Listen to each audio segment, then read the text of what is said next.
Hi friends, இன்றைக்கி வந்து கருப்பு கவுனி இட்லிக்கு ஊற வச்சுருக்கேன். ஏற்கனவே உங்களுக்கு அளவு சொன்னேன், என்னால் ஊற வச்சதுனால காட்டுறேன்.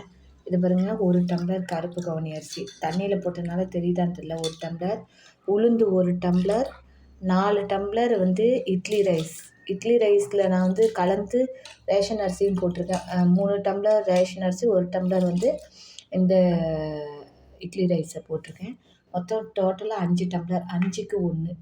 உங்களுக்கு இது மாதிரி பண்ணி பாருங்கள். வெந்தயம் 1 டேபிள் ஸ்பூன் இல்லை 1/2 டேபிள் ஸ்பூன் கூட போடலாம். நான் கொஞ்சம் எனக்கு தோசையும் இதிலேயே பண்ணுவேன், அதனால் 1 டேபிள் ஸ்பூன் போட்டிருக்கேன்.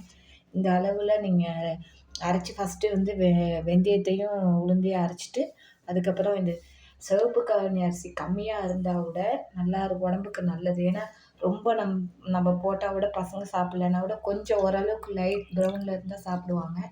ஃபுல்லுமே உங்கள்கிட்ட கருப்பு கவுனி இருந்ததுன்னா 5 டம்ளர் கருப்பு கவுனி, 1 டம்ளர் உளுந்து போட்டு அரைங்க. நல்லாயிருக்கும், இட்லி சூப்பராக இருக்கும். நான் பார்த்துட்டு அன்றைக்கி ஒரு நாள் காட்டியிருக்கேன்னால இன்றைக்கி அரிசியை எடுத்து வச்சதுனால உங்களுக்கு காட்டுறேன். ஓகே ஃப்ரெண்ட்ஸ், பாய்.